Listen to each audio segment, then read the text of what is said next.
Hey everybody, once again, this is Strange Whispers. This is actually my second Let's Play now, but it's not Minecraft, it's a totally new game. I'm still playing Minecraft and we'll still have a bunch of those coming out. But I wanted to introduce you to one of my absolute favorite strategy games. Well, it's actually a series of games. This game is Combat Mission Battle for Normandy. Now, all the combat missions deal with World War II. This one is the brand new game that came out. It's on a brand new engine, so it's kind of got prettier graphics, better AI. This game currently I'm playing is actually a ladder game, which basically you sign up with a ladder. It's a competitive league, basically. You challenge each other to different games. There's a rating scale. There's wins, losses, and you kind of go up and down the ranks based on how well you do. And to be honest, I'm kind of middle level. I mean, I'm not too bad at all, but I'm not patient enough is my problem. So this is the only time I'm going to make you go through the splash screen. I just kind of wanted to walk you through the beginning. So if you look, we got a lot of options. You got the battle, which you can set up a whole battle, terrain, set the map up. Then you can use it to either play against the computer or another person. The quick battle, basically, it's the same as the battle, except you get a random map. The computer, you just give it a couple of variances, and the computer will set up the map. And you can even have it auto-buy forces. Oh, and the forces generally are different versions of the German army, whether it's the SS, the Wehrmacht, whatever force you're fighting, and then American or British allies. Originally, it came out was just Americans, but I got the upgrade, so the new patch, so it's also got the British Commonwealth. Basically, you can vary what you want, infantry only, armor only. So the next option is campaign. There's a bunch of campaigns that come with it that will walk you through several battles with the same troops, or at least those who survive each battle. You have the saved game, which is where either if you save a game and you come back to play it, or this is actually where I spend a lot of my time when you play by email people. This is where it will save it. And basically what happens is each game is approximately 30 to 60 minutes, and it's broken into 1-minute churns. You start the game with the setup before you even start the churns, where you set up your forces, set up the password. I totally ignored the password part, so you don't have to worry about that. And then from there, the 1-minute increments, each 1 minute, you'll select what you want your troops to do. You'll send a churn to the other person. They will do the same with their side. And then when you get the churn back, the computer will automatically generate what happened for that minute. And you'll get to watch a 1-minute video of your troops moving forward, fighting, running, screaming from the battle. There's some actually really good things, really good scenes you can see when this happens. So that's actually really why I like this game. I really don't like real-time strategy. The Zerg rush is really not possible here. I mean, you can use it as an actual blitzkrieg tactic, but the whole just run at your enemies to take them down before they have time to react doesn't work. It's not a Twitch gaming. So we'll go to save game. And then we'll go, oh, look, there's the game I'm looking at. Shadow of the Hill, 5 a.m. There's my name, Strange Whispers. You notice it kind of cuts it off. And then my opponent is named Spanky. Now, it's churn 3 because we already set up our passwords. So that's where it is. So you select that churn. You hit OK. And what it's going to do is take you to a password screen, which I'll cut out of here because I don't, if Spanky somehow comes across my Let's Plays, I don't need him to know my password. And then we'll come right back up on a setup. Well, welcome back. Sorry about that cut. Oh, and there's also rather long load screens. That's the other reason why I cut it. So this is the briefing page. And you can access this page anytime you want. It'll briefly give you the situation. I'm really not sure if I should read this, but you can see the screen, so I'm going to assume you can read it. But basically, we're waiting for a Commonwealth assault, an English assault. Then there's a situation, there's the actual mission of what we're supposed to do, and I can tell you that's to hold the farm complex of Les Duanes in the wooded area to the southeast for at least 60 minutes. The next section is the forces under my command. Sometimes they'll come in during the middle of the battle, sometimes you'll start with them at the battle. It all just depends on the actual scenario. Then here is a write-up of what I know of the enemy forces. Does not mean it's accurate, it's just what the AI would give you. It's kind of what you would think in real life if a battle was happening. This is what you think's happening. Doesn't mean it will. And then here's the plan that we have. And if it goes past this, you just hit the next page, and it'll finish the plan. So I basically just got to hold the farm complex for 60 minutes. The one thing to note, there's some immobilized stugs, which are basically anti-tank tanks. They don't have a turret generally. They're just kind of affixed, basically pillboxes. And then, so there's other options. So that was the briefing. And you can look at the tactical map, which doesn't give you much detail, but it tells me that I'm going to have one 81 millimeter mortar and one field gun, or I guess two field guns, 75 millimeter field guns, and then I'll get one 81 millimeter mortar reinforcement. You look at the map area. This is a very, very generic looking map, and it gives you kind of a scale. It tells me I have one stug, one anti-tank gun, probably 75 millimeter, another stug. These are the basically pillboxes I was telling you about, tanks that don't have turrets. And then all my infantry have these setup areas, and then the rear defense line.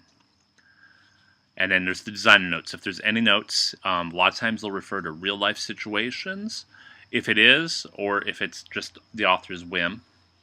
And then it'll tell you how the best play is, which British versus AI, the British would be the attackers, or H2H. That's head to head. That's what I play most of the time, playing against another human, human to human. And then let's see. Scenario length will be 45 minutes with a plus 5 minute variable. So this means there'll be 45 churns and then up to an additional 5 more churns after that. And they do that so you can't wait until the last minute and then rush to win without having to worry about what would happen afterwards. The mission type is the Allied attack. They have to secure the terrain objectives, the date and time of the supposed attack, and then the weather conditions. This is going to be really early, so I'm probably going to start in the dark. That's going to suck for the video part, so not all Let's Plays are this dark. Next, give you the historical notes, and then who designed it. All right, let's get started. So, I know this looks horrible to see, but this is the terrain, and you can change your viewpoint. Like I can actually go all the way up, so I'm looking top down. Here's one of the stugs that we were talking about, and it's basically, if you look at it, it's an assault gun. It's immobilized, and it's got +1, which means its morale right now, they're doing pretty good. They're feeling pretty good about things. Here's what company and regiment they're part of. This will tell you the type of unit, a Stug 3G mids. This is kind of a mid-range German armor. It's not a Panther or a Tiger, one of the famous German tanks, but it's actually more of the backbone. The Germans actually didn't have as many Panthers and Tigers as Hollywood likes to put them. This whole setup is basically what you'll see on all units. There's artillery button. This will be if you can call artillery. So if you click on it, it'll tell you what artillery is available, and you'll notice it says denied. That's because this unit's not capable of calling the 81 millimeter. And then when this tab is lit up, it's actually for aircraft. But I don't think we have any aircraft in this scenario, so that's not going to light up at all. This will tell you the crew of the vehicle, how many crew members. You can lose individual crew members to machine gun fire or just a tank hit, that like a shell hit on it. So, and as you lose crew members, the tank will work worse and worse until the people flee the tank. This is the readout of the actual assault gun, the Stug 3. This is the main weapon, 75 millimeter L46 Quick 40. This is a pretty standard mid to late war anti-tank gun. Not as famous as the 88 or as powerful. This will tell you the weight, the speed. It's kind of a slow tank when it can run. This one can't run. The power, it doesn't have a lot of power in its engines. Off-road, it does better than average, and churning better than average. And it better be able to churn since it doesn't have a turret. It has to point itself. Here's the ammo breakdown of the tank, different rounds, different ammo levels. Here's the damage that you've taken, and obviously I've already taken engine and track damage. That's what the red X's mean. But the weapons and optics are all still online, all green. Oh, and I am colorblind, so, if they are yellow, I apologize. They look green to me. And then this is the defenses, how well you can handle these type of weapons. So basically this is a cancel order button. This is a stop button. And then this is movement. And this is all the different types of movement if you can move. Here's all the combat commands you can give it. Target things, target light, target arc. And basically if you're going to do target, you would basically get into a view that you could see things, and you basically, the blue line would indicate it can see anything in that area on the line, and it would just go out however far you want it to. But I'm on the edge of the map, so I can't go very far out. You can change the facing of the tank if it wasn't immobilized. You can target smoke if you have smoke rounds. Target arc, basically you let up an arc, and anything in this area it will target primarily. And in target light, basically I use it as a guide to see if I can see my area, see my target. And then if you want to clear it all out, you just hit the stop button and then the clear button. Oh, I guess not. That's the pause button. My bad. Just untarget target. And then you clear target if you want to clear out the target. It's always worse trying to show people how this works when you know yourself how to do it. Now, you can get really close. Like, let's select this infantry squad. And you can get up really close. And it's dark, so you can't see. But you'll see the people, and during the actual turn, you'll see them get up, run around, fire at things. It's a lot more exciting when the actual battle happens. This is probably the most boring portion of the Let's Play. Maybe I should just start with the action first to get you guys in it. So, we are in a waiting zone. Since I'm defending, and they've already set me up in this area, and I absolutely hate moving things around once I start up. I'd rather the game just give me the setup and I'll go from there. So we're just going to leave it there. And if you look, you'll just see infantry, different squads. This will tell you the different out of this unit, you'll see there's different possible sub-squads you can break up into. Their buttons are basically the same. They can also pop, smoke, or hide. I can also tell them to split the team up into smaller teams, which these are the smaller teams. I can also, and these would be your standard teams. I can break them up into a scout team where you'd have a scout group run out, or an assault team, or an anti-tank team. These are defenses. That's all it means is there's basically sandbags and a foxhole there. And so you got infantry all over. Infantry are exactly the same way as armor. You've got the name. You've got if it's morale, if they're tired, the name of the commander, what status they are, like veteran units or elite units or green units.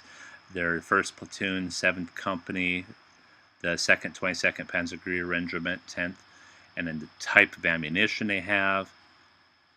And then you'll have if they can summon artillery and a squad breakup. So since I'm not going to really do much more, I'm just going to hit end churn. It's going to generate my churn. I will email this to my opponent. He or she will do the same thing, and they'll send it back to me, and then we'll cut right to the churn they send back to me. Watch the first minute of movement. I suspect the first half of the game will go so quick because there'll be just minutes and minutes of me waiting or me moving little bits, and I'm just going to fast forward through those, and we'll just wait till we get to the action. Okay. See you on the other side.